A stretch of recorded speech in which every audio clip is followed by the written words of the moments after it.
The smell of scorched pasta hit first sharp bitter, like something left too long on heat. Then the photos lit my phone like a flare. A private room at Bella Luna, candles in dusty gold holders, white linen rippling under champagne flutes. My sister stood there in a pale blue dress, one hand on Andrew's sleeve, and the other lifted to show a ring that threw stars on the wall. Behind them, my mother tilted a glass. My father smiled for a camera he had never once pointed toward me, and every familiar face was tucked into the corners like ornaments on a perfect tree. Everyone was there. Everyone except me. The faucet hissed when the pot boiled over water, slapping the burner with a spiteful spit. I didn't move.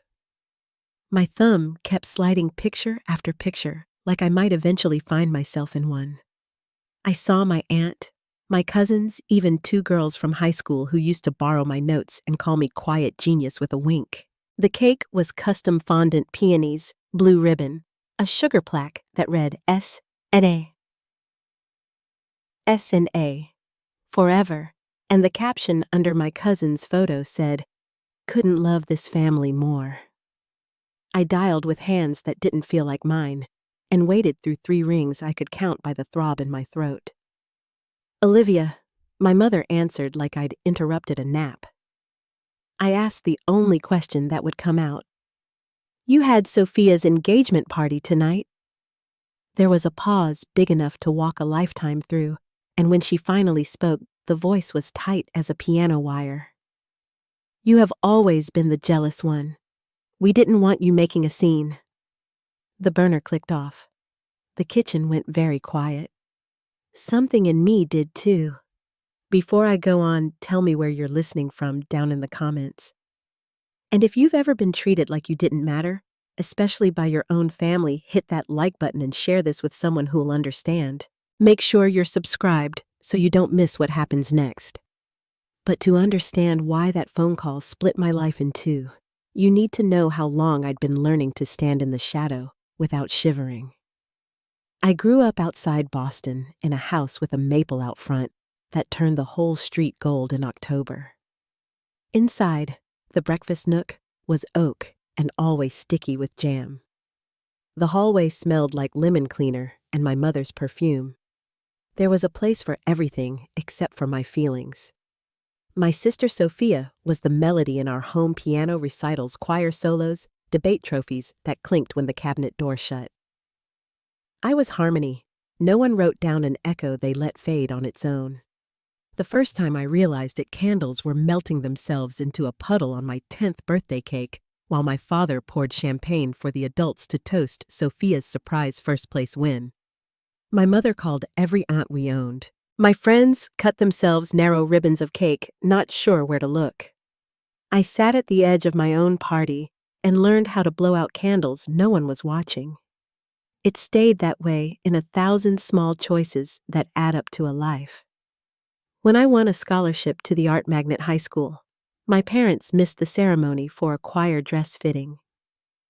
When we traveled, we followed Sophia's interest museums when my skin wanted sunlight beaches, when I burned raw in 15 minutes. I learned to keep a tube of aloe in my bag and a sketchbook on my lap. If I filled the pages, at least something in the room would be paying attention. My grandmother Eleanor was the only one who saw it without me pointing. She would slip an extra cookie into my palm at Thanksgiving, tuck a folded note into my backpack that said, "You shine so bright, little star." She didn't fix the weather, but she handed me an umbrella and some nights that felt like salvation. Art became the place my voice echoed back to me. I painted eyes that knew things and cityscapes where the light was always leaving but never gone. When the acceptance letter from the Art Institute of Chicago arrived, I opened it alone at my grandmother's kitchen table, the maple outside, coughing up sunlight like confetti. I knew better than to announce it with a trumpet. I told them after the scholarship email came. My father suggested Northeastern so I could live at home and save money. My mother asked what would happen when art doesn't pay the bills. I heard what they weren't saying, stay close enough to clap for your sister, and I said the first no that ever stuck in my mouth. Chicago was 900 miles of air. I could finally breathe. In Chicago, my life resized itself. The city hummed through the windows of a dorm room that barely fit a bed and a box of brushes, and I loved it without conditions. I made friends who asked the kind of questions you answer with your whole body, Zoe, with the pink hair and loud laugh. Maria, who collected thrifted frames. Aiden, who could make a single line look like a whole cathedral. Laura, the creative director at the agency where I interned, pointed at a layout I'd stayed up all night finessing and said, "This is yours. Don't let anyone sand down your edges." I didn't cry, but I could have. Back home, the weekly calls followed a script. My mother's voice warmed on Sophia's name. My father measured pride in bullet points.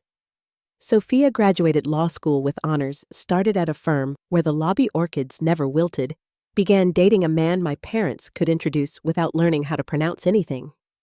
I visited for holidays and stood next to centerpieces I hadn't been invited to arrange. The old house kept my high school posters like a museum of a girl who didn't live there, and I slept under evidence that I'd once been easy to overlook. Jack came into the picture at work when the agency hired him for a spring campaign. He wore the same beat-up leather strap on his camera, and a look like he was always looking through things to what they meant.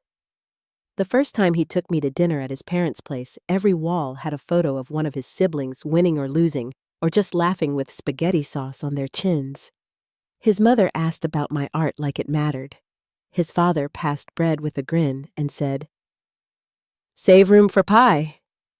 You don't know you've been holding your shoulders tight until a room makes them drop. And then there was tonight. The burner cooling, the pasta clumping into one sad, starchy sculpture in the sink. The photos still blooming on my screen like I was watering them with my breath. I called my mother. She answered. I named what I saw. She named me jealous. To anyone else, jealous might sound small. In our house, it was the lock that kept the cabinet shut. It turned every grievance into a character flaw and every memory into unreliable narration. My mother's voice grew brisk the way it does when she shifts a place setting a half inch. "We did not want you making a scene," she said, and I was 10 again, frosting soft under my thumbs while someone popped a bottle for my sister's win. I asked what scene she meant, and she reached into a drawer of old nights to find one. "Sophia's 21st, she said. You argued with her in the middle of dinner." That argument had been 3 sentences whispered in a restroom where I cried alone and left without a toast. She brought up the photos at Sophia's law school graduation, where I smiled too small to pass inspection.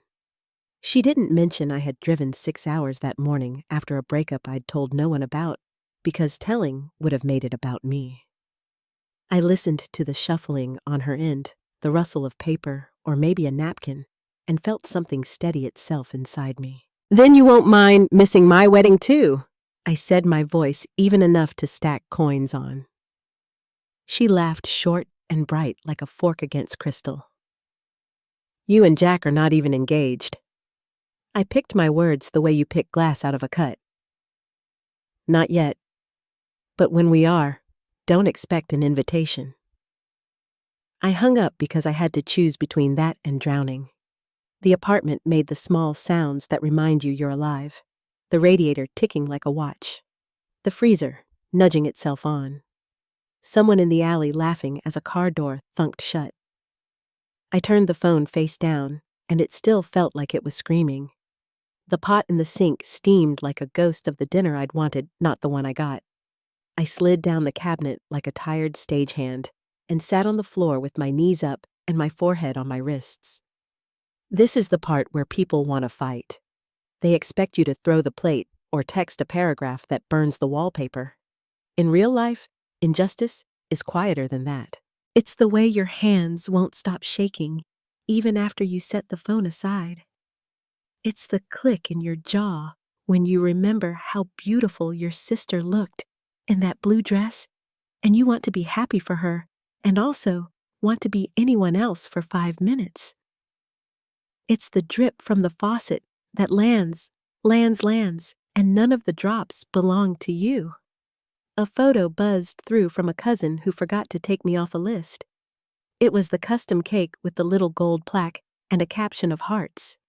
The room wobbled. I pushed the phone away with 2 fingers like it might be hot enough to scar. In the living room, my sketchbooks lined the shelf by color. A draft for a campaign lay open on the coffee table, margins full of thumbnails and arrows and notes in my neat pen. The work was good. My life was good. None of that shifted the fact that 300 miles away, a room full of people who share my name had decided I was too dangerous to be present for my sister's happiness. My first thought was to call Jack, but the part of me that keeps score against myself whispered that I was being dramatic, and I told it to hush like you shush a child in a theater. The heat kicked on with a rush through the vents. I stood up and turned every knob on the stove to off again, as if a second twist might undo something bigger than a burner.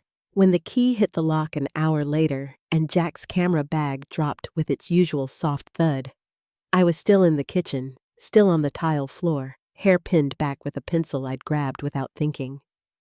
He crouched, looked at me like I was a person and not a problem to be solved, and brushed the back of his hand along my cheek where the salt had dried. "What happened?" he asked, and I opened my mouth and told the truth out loud. I told him about the photos and the cake and the caption and the word jealous, like a stamp pressed hard enough to bruise. I told him about the 10th birthday I never got back and the graduation I had smiled through, and the way a blue dress could be both a beautiful thing and a blade. He didn't interrupt to tell me maybe they didn't mean it, or your mom or families are complicated. He listened until the room stopped spinning, and when I was done, he said softly and with a steadiness I wanted to borrow, "They have no idea who you are." "I do." I leaned into the cabinet and let that sentence hold me up. Outside, a siren blurred past and sank back into the city. In here, the clock over the stove blinked 9:41 in stubborn green. My phone, face down on the counter, might as well have been a hive. I knew if I turned it over, there would be more photos, more hearts, more proof that my absence improved the composition. I reached up, flipped the phone, and pressed my thumb to the screen. The call history glowed. My mother's name. My father's missed text. "We need to talk." A cousin's message I didn't open. I scrolled past them with the same calm you use to pull a splinter, then blocked the numbers I needed to for silence to take hold. The device went still in my palm. The radiator sighed, as if the room itself had been waiting for that choice. I set the phone next to the cold pot and stood. The kitchen window fogged at the corners winter, trying to get in one last word. Down on the street, someone clipped their leash to a dog and crossed under the streetlight. I watched their shadows slide over the snow like 2 long stitches. Tomorrow would bring explanations I wasn't ready to hear, and questions I couldn't answer without bleeding. Tonight brought a chair, a glass of water, and the kind of quiet that gets mistaken for peace because it isn't loud. I turned off the last light, the blue from the phone, the only glow left, and in that small, tender, dark one, thought arrived with the certainty of a door closing. If they could throw a party without me, I could learn how to live without them. The heater shuddered once, then settled. I stood very still in the hush that followed the kind of hush that makes you hear your own heartbeat, and felt the first cool edge of distance begin to form. The night stretched long after that call. Sleep didn't come, only the low hum of the city pressing through the window and the sound of my thoughts circling like restless birds. When dawn finally cracked pale against the blinds, I sat at the table with a cup of coffee I couldn't taste, staring at the phone I'd already silenced. I'd blocked my parents' numbers before midnight, but it didn't quiet the noise they left behind. Jack moved carefully that morning, giving me space the way you'd handle a wounded thing you didn't want to scare. He made breakfast anyway, the kind of simple gesture that can keep you from unraveling completely. When I finally spoke, my voice came out thin. I told him I needed to talk to someone who would remind me what was real. He nodded without asking who. By noon, I had an appointment with my therapist. The office was on the 10th floor of an old brick building near the river, its windows fogged from the cold. Dr. Fisher greeted me the way she always did, warm, but measured her eyes steady behind round glasses. She listened as I told her everything: the photos, my mother's words, the hollow space that had opened inside me. When I finished, she leaned forward slightly, elbows resting on her knees. "What your mother said," she began, "wasn't just unkind. It was gaslighting." The word landed like a soft thud on the rug between us. "You've spent your life being told your feelings are the problem. They aren't. You're reacting to unequal treatment, not inventing it." I looked at my hands, pale against the mug she'd offered, and felt something loosen, just a fraction of the grip I'd been holding on my own heart. Still, when I left her office, the city felt too big. The cold wind cut down the street, and I pulled my scarf higher. I didn't feel free. I felt exposed. On the walk home, I kept replaying my mother's tone, the certainty in it, the way she'd made me sound like a threat at my own sister's celebration. I told myself it was done, that blocking them meant peace. But peace doesn't arrive just because you tell it to. At work, I buried myself in projects. I stayed late taking extra assignments, losing hours to colors and fonts and client briefs. My boss, Laura, stopped by my desk one evening after most of the office had gone dark. "You've been here every night this week," she said gently.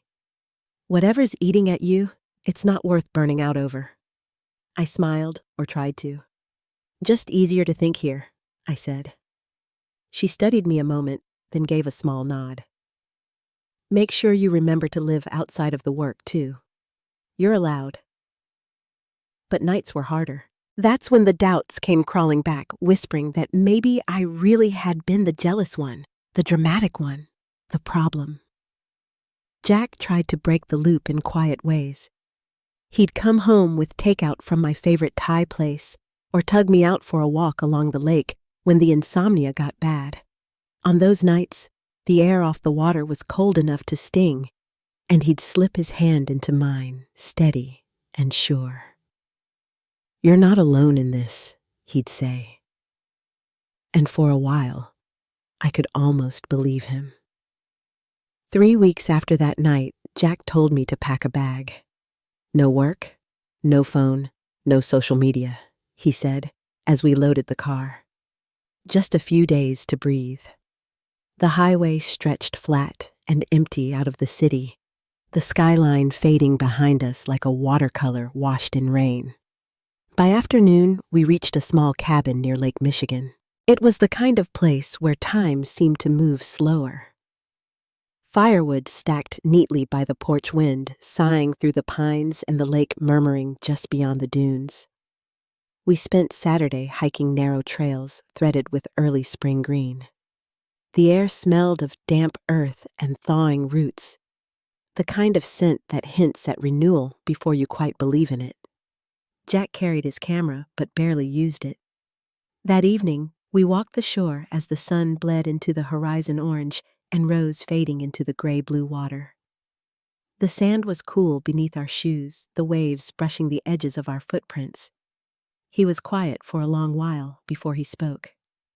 "I've been thinking about what makes a real family," he said, his voice almost lost under the wind.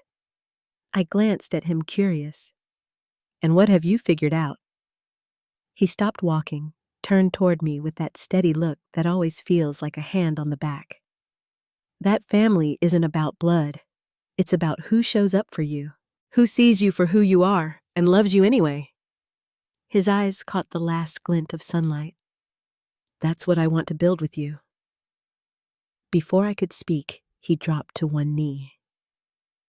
I remember the sound of the waves, the soft scrape of his shoe on the sand, the way his fingers trembled as he opened the small velvet box. The diamond caught the sunset and threw it back at me in tiny sparks. Olivia, he said quietly, you are the bravest, kindest person I know.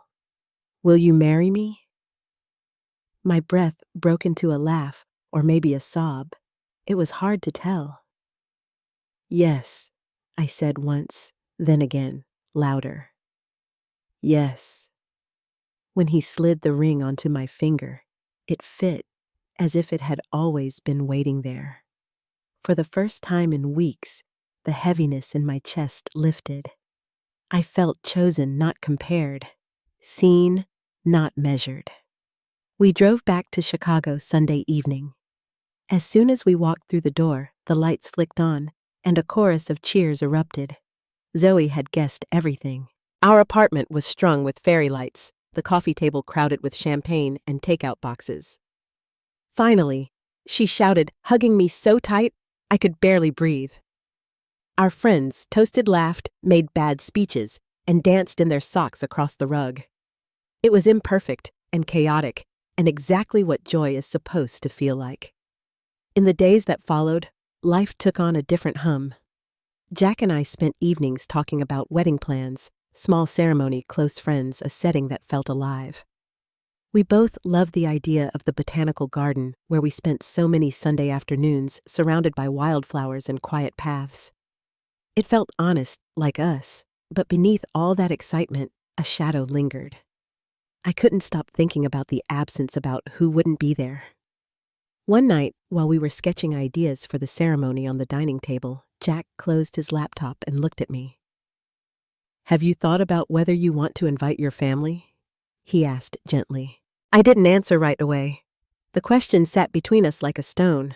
Part of me still wanted them there, or maybe wanted the idea of them there, the version of my family that existed only in the photos on other people's walls. Maybe if they saw me this happy, this whole, they'd understand what they'd lost by pushing me away. But another part of me, the part that had learned the hard way, knew what would follow. The criticism disguised as concern, the smiles that never reached the eyes, the feeling of shrinking just to fit in the picture. I traced the edge of my mug and shook my head. I don't think I can, I said quietly. Not this time. I can't spend my wedding day wondering what I did wrong. Jack nodded, his expression soft. Then we don't. This day is about joy, not survival. His hand covered mine, solid and warm. The decision felt both right and heavy. Freedom always does. Still, the guilt found ways to creep in. At night, lying in bed, I'd picture the empty chairs where my parents should have been, or my grandmother's old brooch on a table somewhere in Boston untouched. I'd wonder if I was being cruel or just cautious. The line between the two can blur when you've spent a lifetime apologizing for needing love. When Jack took me home to meet his family again, this time as his fiancée, the difference nearly undid me.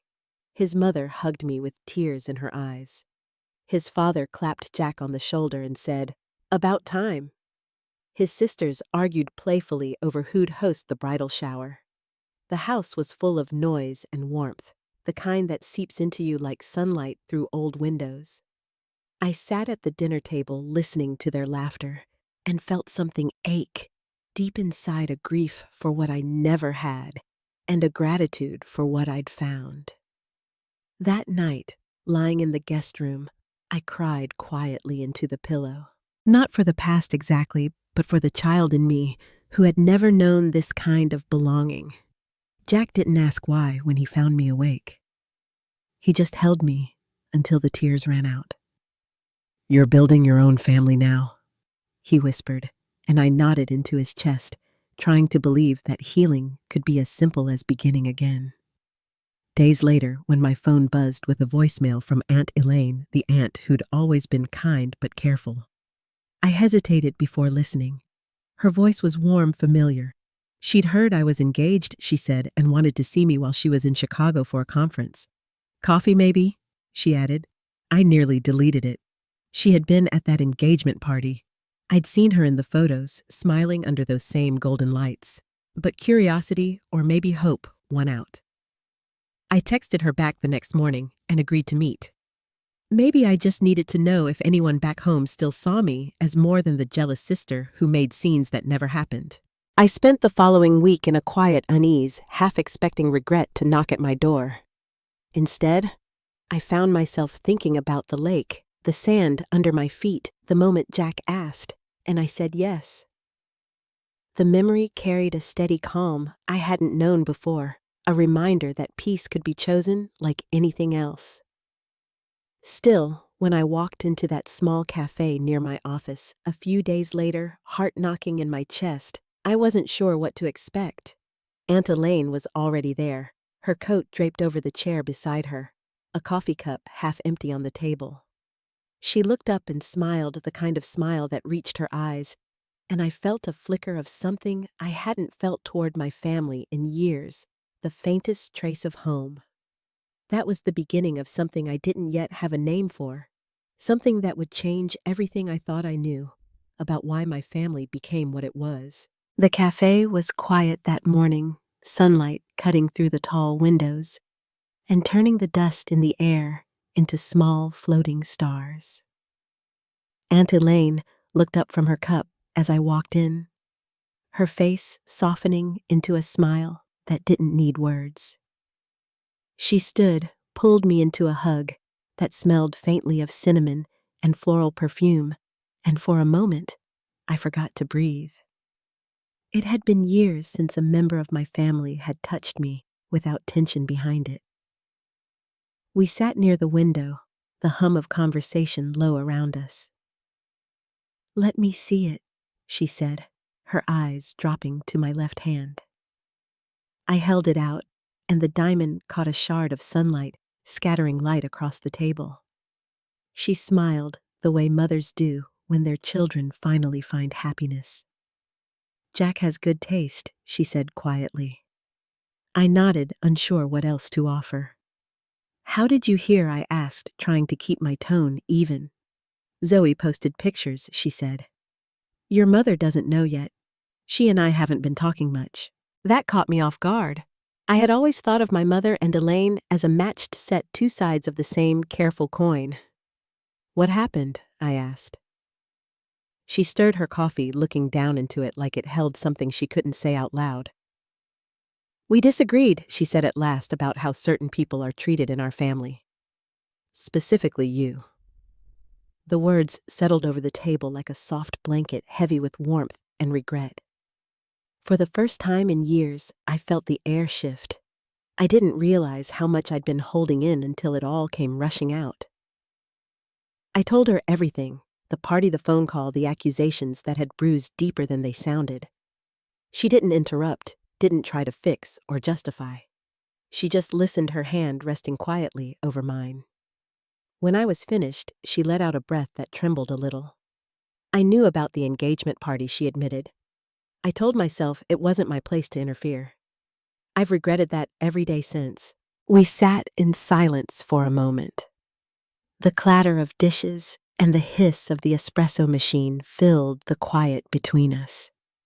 "There are things you don't know," she said finally. "Things that might help you understand, even if they don't excuse what's happened." Her voice was steady, but I could feel the weight behind it. She told me about the months after I was born, how my mother had fallen into a deep, unspoken darkness. How she barely left the bedroom, how my father had clung to Sophia, the older child, who still smiled and asked for cereal in the mornings. "He adored her," Elaine said, eyes fixed on the steam curling up from her cup. "It was part necessity, part escape. And when your mother came back to herself, she followed his lead." By then, Sophia was the center of their world. The pattern was set. I listened, my stomach tightening around each word. It didn't erase the pain, but it explained the shape of it, the cold logic behind years of imbalance. "That doesn't make it right," Elaine said quickly. But maybe it helps you see it wasn't about something wrong in you. I nodded, though it took effort to swallow. The room seemed smaller, the air thicker. Do you think they can change? I asked quietly. She looked at me for a long time before answering. People can change, she said, but only if they're willing to look at what's broken. Your parents? I don't think they're there yet. Sophia might be. Her eyes softened again, and she reached into her purse. I was going to wait, but she pulled out a small envelope and slid it across the table. Inside was an invitation to our wedding, the one Jack and I had designed together, white paper, edged with watercolor strokes of the Chicago skyline at sunset. We'd love to have you there, I said. It surprised me how much I meant it. Tears gathered in her eyes as she traced the embossed lettering with one finger. I'd be honored, she whispered. Truly honored. When we hugged goodbye, her coat brushed against my cheek, and I caught that same scent of home I hadn't realized I missed. I walked back to my office feeling lighter, though not entirely at peace. Some wounds don't close cleanly. But there was comfort in knowing at least one person in my family still had a pulse of empathy. That comfort didn't last long. The next evening, my phone buzzed with a message from Elaine. I'm so sorry. Your mother knows. I let it slip when she asked about Chicago. My stomach twisted as I read the words again. She knows now. I showed the message to Jack when he came in from work. He leaned against the counter, considering. Maybe this is a good thing, he said carefully. Maybe it's time they face what they've done. I wanted to believe him, but deep down, I knew my family didn't face things. They rewrote them. The call came at dawn. I stared at the screen as my mother's name lit up, then went dark, then lit again. Jack stirred beside me, whispering, You don't have to answer. But I did. Some habits die slower than others.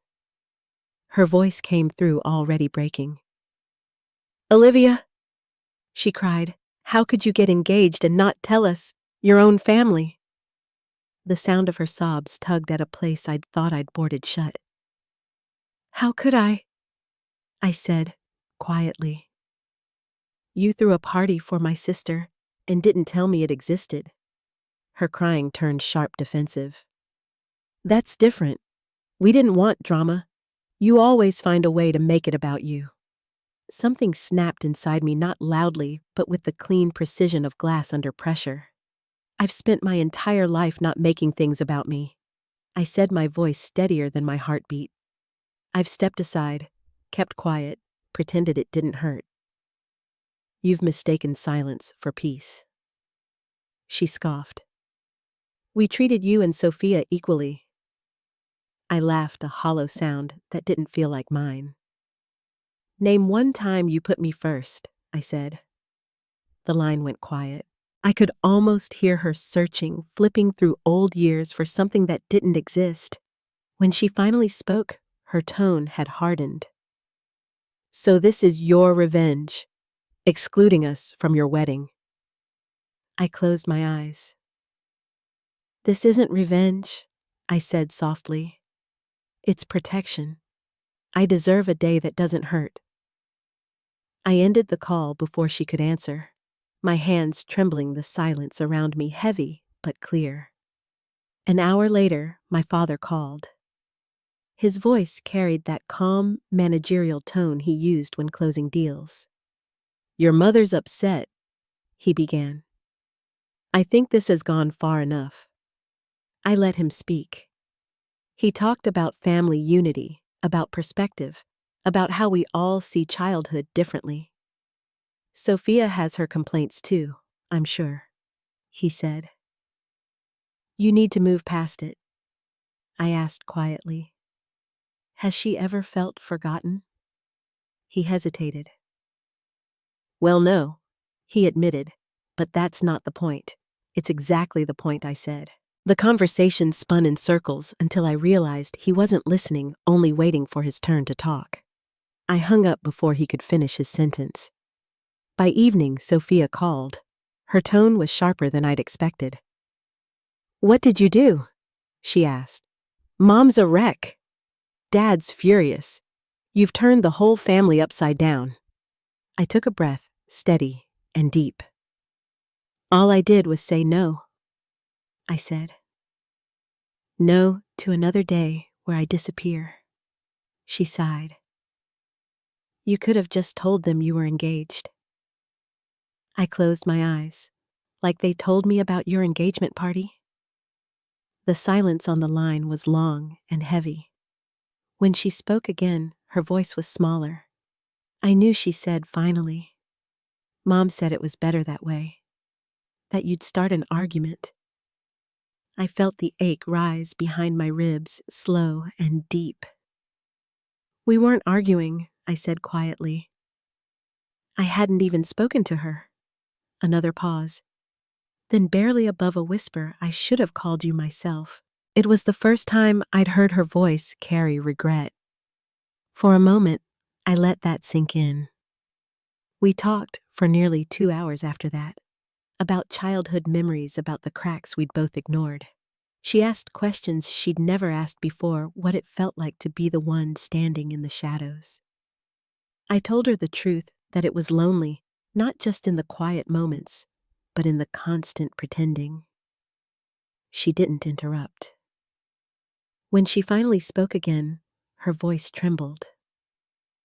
"I never realized how different it was for you," she said. "I thought Mom and Dad were just proud of me. I didn't know what that meant for you." "None of this was your fault," I said. "We were kids. We didn't choose the roles we were given." She sniffed softly, the sound of someone trying to keep dignity and failing a little. "I want to do better," she said. "I don't want this to be who we are." We ended the call without promises, but with something fragile taking shape between us, something that looked a little like understanding. When I put down the phone, the city outside my window was washed in the last light of evening. Jack walked over, kissed the top of my head, and didn't ask what was said. I leaned into him and closed my eyes. Somewhere inside, the anger had burned itself down to embers. What was left wasn't peace exactly, but the beginning of it, the faintest sense that truth once spoken aloud changes the air it touches. A soft rain had fallen overnight, leaving the streets outside silvered and quiet. By the time I poured my first cup of coffee, the weight in my chest had settled into something steadier, a kind of stillness that comes when you've already said what needed saying. Jack moved through the apartment quietly, slipping his tie into place before work. He didn't ask about the night before. He didn't need to. The truth had already been spoken out loud, and once it's spoken, it never quite fits back into silence. The next few days blurred into each other. My phone buzzed, constantly texts from cousins, distant relatives, old family friends. Some messages were kind, cautious, the way people talk when they don't know the full story but want to sound fair. Others were harsher, dressed up as concern, but dripping with judgment. "Family is everything. You'll regret this. Your poor mother." Each one landed like a pebble in water, rippling outward, never deep enough to drown, but enough to make me ache. Jack's parents called every evening, checking in. His mother's voice carried the kind of warmth that wraps around you when the world feels cold. "You're doing the right thing, honey," she told me one night. "A wedding should be about love, not damage control." Her husband, quiet but steadfast, added from somewhere in the background, "Family is supposed to lift you up, not weigh you down. If they can't see that, they don't deserve the front row." Their kindness felt like sunlight after a long winter. But even light can sting when you're not used to it. I thanked them, meaning it, and hung up with tears I couldn't explain. I wasn't crying from sadness, exactly, more from the strange relief of being defended without having to earn it. Planning the wedding helped anchor me. Every detail felt like a small act of defiance wrapped in joy. We chose soft wildflowers, bluebells, daisies, lavender, nothing stiff or formal. The garden pavilion at Lincoln Park was perfect, its glass ceiling catching the light like a prism. We decided on live acoustic music instead of a DJ, and Jack's sister offered to bake our cake. Every piece of it was shaped by care, not control. I could feel the difference. Still, peace has a way of testing you. 3 weeks after the confrontation, my phone rang again. Sophia this time. Her voice sounded hesitant, fragile around the edges. "I've been thinking a lot about what you said," she began. "About how different things were for us growing up. I talked to Aunt Elaine and—" Her words trailed off before she found her footing again. "I think you were right, Liv. I went through our old photo albums, and it hit me every picture, every celebration you were there, but never in the center. It's like you were the one taking the photos instead of being in them." I pressed my palm to my eyes, the memory of those albums flickering behind my lids. "That's how it felt," I said softly. She let out a long breath. "I'm coming to Chicago next weekend," she said. "Just me. No mom, no dad. Can we talk? Really talk?" When I hung up, I just sat there for a long time, staring out the window at the city lights. I wasn't sure if I was ready, but part of me wanted to believe people could change, if not the past, then at least their place in the present. The following Saturday, the sky was the color of porcelain, thin and cool. I met Sophia at a quiet restaurant near my apartment, one with low lighting and tables spaced far enough for honesty. She arrived early, her posture careful, her smile uncertain. It struck me how much she looked like me when I used to brace for disappointment. For a while we talked about safe things, the weatherwork, how fast the city changes. Then slowly, the conversation bent toward the past. She admitted that she had been aware in fleeting moments of how differently our parents treated us. It was like a current I didn't question, she said. They made it feel normal. Her eyes met mine, watery and steady at once. "I'm sorry, Liv. I benefited from it, and I never stopped to think about what that cost you." I wanted to stay angry, but her voice carried something that sounded like truth. "It wasn't your fault," I said after a moment. "We were kids. We didn't assign the roles, we just played the ones we were given." She smiled small and sad. "Maybe it's time we write new ones." For the first time in years, I saw her not as the golden child, but as another woman trying to find her way out of an old script. We laughed at things that once hurt too much to name Dad's endless praise for her piano recitals, Mom's sharp comments about my little art hobby. By the time dessert came, the heaviness between us had thinned into something tender. When the plates were cleared, she folded her napkin slowly, as if rehearsing courage. "About your wedding," she said. "I understand why Mom and Dad aren't invited. But would you consider letting me come? I don't want to take attention or make things harder. I just want to be there for you." Her words hung there, delicate as glass. I studied her face, the hope and hesitation mixed together. "Let me think about it," I said finally.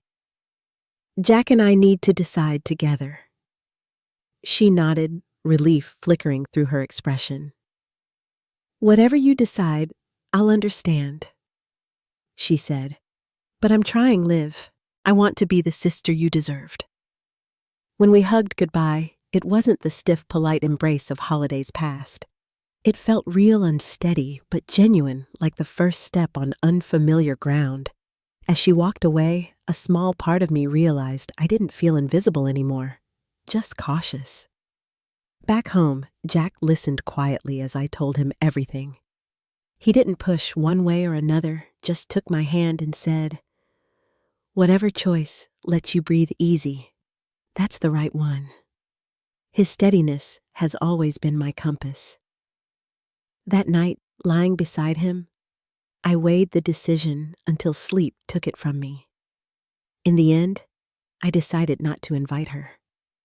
Not out of bitterness, but because I needed this day to stand untouched by old stories. When I told her, she didn't argue. "I understand," she said simply. "Maybe someday." The morning of the wedding arrived soft and golden sunlight filtering through the leaves of the garden. The air smelled of lilac and new beginnings. Zoe fastened the last button on my dress while humming under her breath. My hands trembled not from nerves, but from something gentler, an awareness that I had made it here on my own terms. As I stepped into the garden, music swelled softly from the small quartet near the archway. The path was lined with wildflowers, their colors muted in the morning light. Jack waited at the end of the aisle, his eyes steady, the hint of a smile playing at the corners of his mouth. Every seat was filled with faces that had chosen to be here, friends, mentors, his family. Not one person out of obligation. Halfway down the aisle, movement caught my eye. At the very back, Aunt Elaine slipped quietly into the last row, holding a small wrapped box against her chest.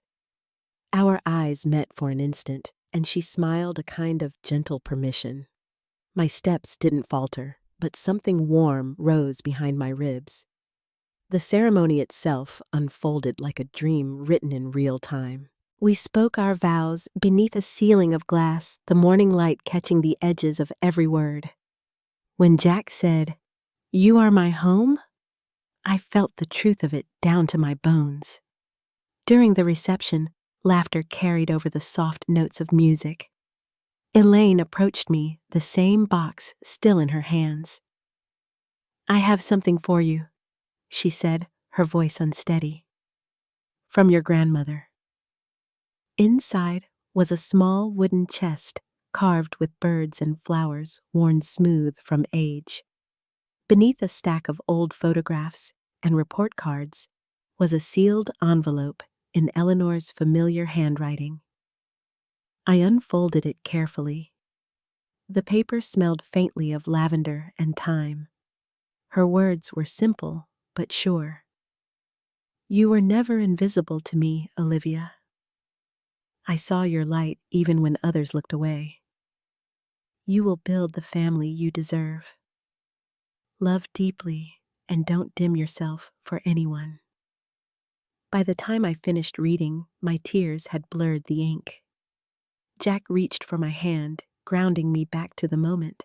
Elaine explained softly that my grandmother had given her the box before she passed, with instructions to deliver it when Olivia needs it most.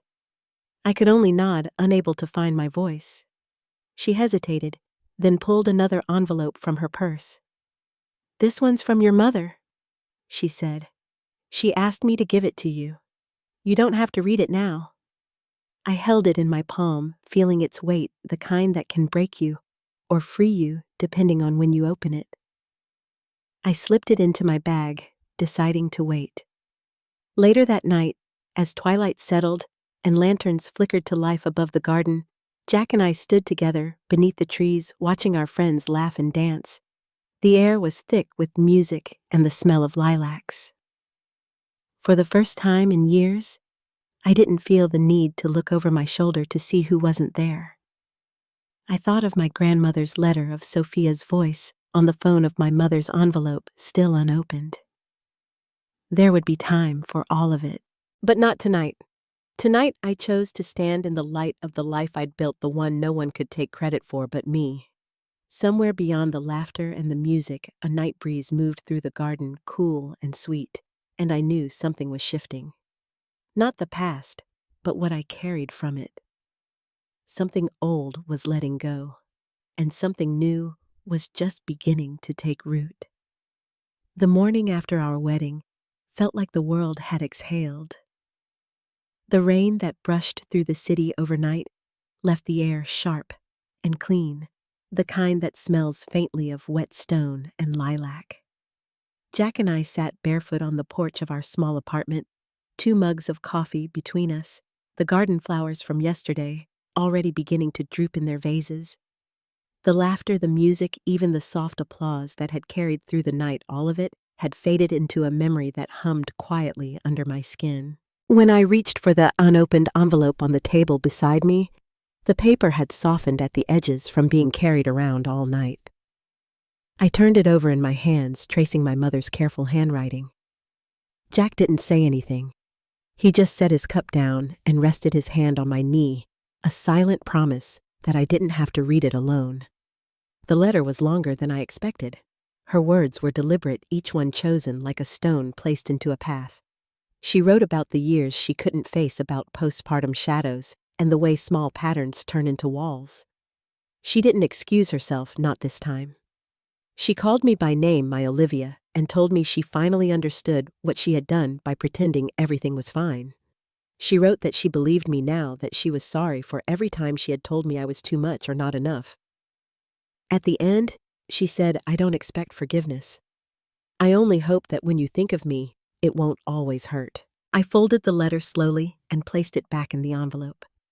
For a while, we just sat there, the sound of the street below mixing with the faint song of a mourning dove. I didn't know if forgiveness was the right word for what I felt. It was quieter than that, more like a tide receding, leaving behind something still and bare, but ready for new things to grow. In the weeks that followed, life returned to its ordinary rhythm, the one I'd built myself. Work at the agency picked up again, and I found joy in the quiet routines of married life. Jack's laughter filled our kitchen most mornings, his camera resting on the counter beside my sketchbooks. We started taking walks after dinner, tracing the same neighborhood route until it felt like part of our story. Some evenings, we'd stop by the lake, watch the skyline reflect on the water, and talk about the future like it was something we could build with our hands. A few months later, an email from my mother arrived, short, careful, almost shy. She wrote that she'd been reading about family therapy, that she wanted to understand how to show love differently. She didn't ask to visit, she only asked if she could write again. I replied simply, yes. It became a slow, steady rhythm, letters, then emails, then phone calls every few weeks. We learned to talk without tearing old wounds open. Sometimes she shared small things, what flowers were blooming in her yard, how my father had started cooking dinner on Sundays. Other times, the words grew heavier, and she'd pause to collect herself before admitting she was still learning how to listen. When she and my father visited Chicago nearly a year later, the air between us felt cautious but kind. We met at a quiet cafe by the river. My father, always the man of composure, looked smaller somehow, his confidence softened by time and recognition. He apologized without long speeches, just one sentence that landed gently between us. "I should have seen you live. I'm sorry I didn't." It wasn't a sweeping reconciliation, but it was real. The kind that grows slow and stays. Sophia visited often after that. She'd bring pastries from a local bakery, laughing as she wiped powdered sugar from her fingers. Our conversations became easier about work, about love, about what it meant to unlearn a childhood that shaped us both.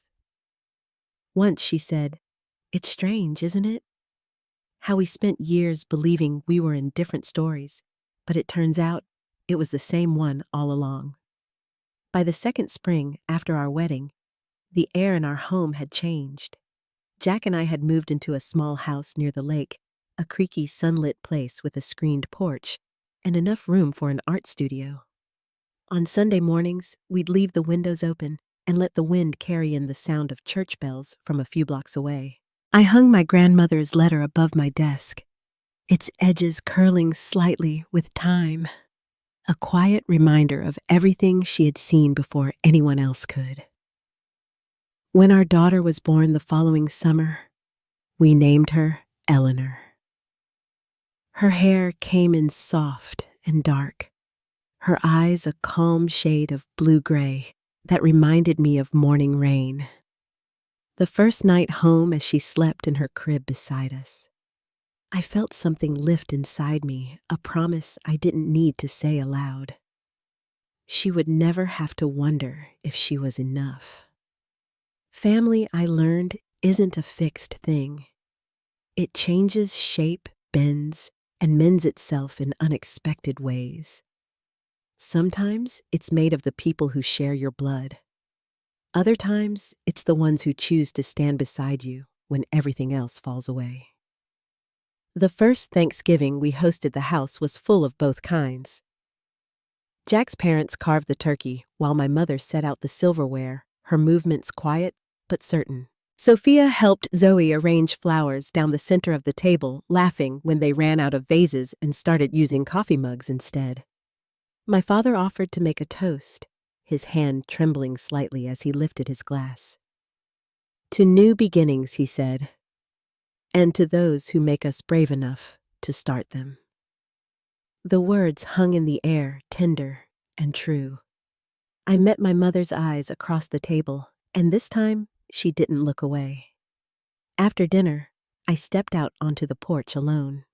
The night was cool, the sky washed in silver light from the moon. Through the window, I could hear laughter, familiar, layered, alive. I thought of all the years I'd spent waiting to be seen, waiting to be chosen.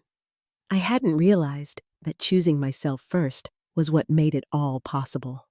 Forgiveness hadn't been a single act. It had been a slow unfolding. A letter, a phone call, a quiet meal shared without defenses. Peace didn't rush in. It crept in softly, one honest word at a time. Sometimes I still catch myself looking at my daughter and thinking of my grandmother's handwriting. You will build the family you deserve. She was right. It didn't happen through perfection or promises. It happened through truth and time. Now, when I paint, I find myself reaching for lighter colors, soft yellows, pale blues, a bit of green for hope. My hands move slower, steadier. The canvases line the studio wall, sunlight spilling over them like something newly forgiven. The old wounds don't ache the way they used to. They've turned into stories, and the stories have turned into strength. I still keep that letter from my mother in a drawer by the window, folded neatly beside one from Eleanor's first birthday, a photo of her scribbled handprint in bright red paint.